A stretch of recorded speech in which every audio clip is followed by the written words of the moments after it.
Life of Dr. APJ Abdul Kalam. Dr. APJ Abdul Kalam, popularly known as the Missile Man of India, is one of the most reputed personalities in India and serves as an inspiration for many.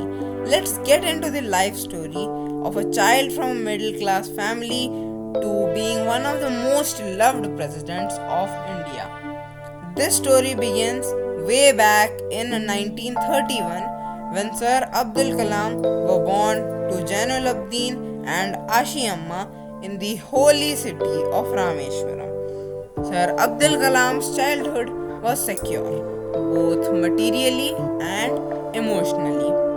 The Second World War broke out in 1939 when he was just 8 years old. This was the toughest phase of Sir Abdul Kalam's life, when even getting educated was a challenge. He sold newspapers in the streets of Rameshwaram to earn daily wages to support his family. One day, when he was in 5th standard, a new teacher joined the school. He couldn't digest that a Muslim boy was sitting with an Orthodox Brahmin. He separated the two and sent Sir Abdul Kalam to the lost road. And probably this is the reason for his most famous quote: "The brightest minds of the country can be found in the last benches of the classroom." Another day, Sir Abdul Kalam was invited by his science teacher to his home to have lunch with him. The science teacher's wife was stunned by seeing a Muslim boy having lunch in her ritually pure kitchen and hence refused to serve him. His science teacher did not tell her anything and served him with his own hands. Next time, when Abdul Kalam came to have lunch, she served her with her own hands. Sir Abdul Kalam used to live near the sea. He always used to wonder seeing the seagulls flying over the sea, and he too, like the seagulls, wanted to fly in the sky and hence wanted to be a pilot. He gave 2 interviews. One was for DRDO and the another was for Air Force. Abdul Kalam always wanted to be a pilot, but life had some other plans for him.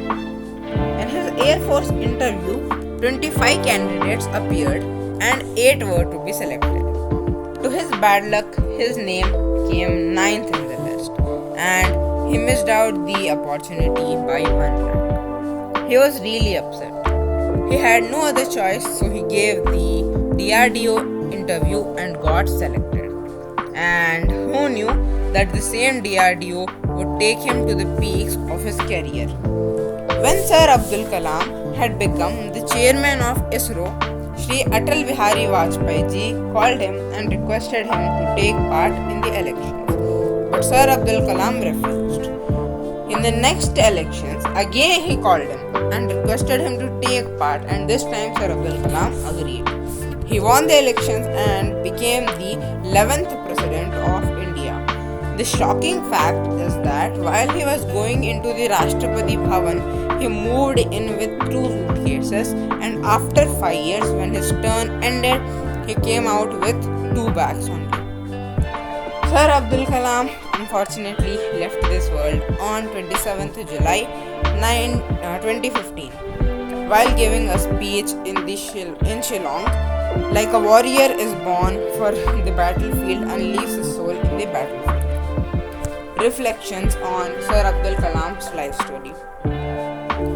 From the first incident, we understand that Sir Abdul Kalam never supported the social poison of dividing the people into religions and always stood against the idea of division of the society. In the second incident, we see that the science teacher of Sir Abdul Kalam neither argued with her wife nor he scolded her. He instead did the task himself and then expected her wife to do the same. The same thing Gandhiji used to say, that before instructing others, do the job yourself.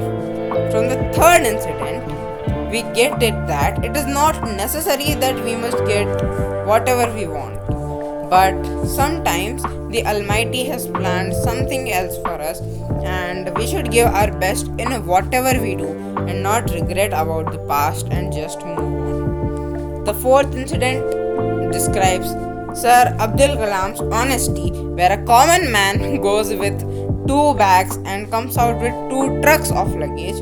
He was just opposite.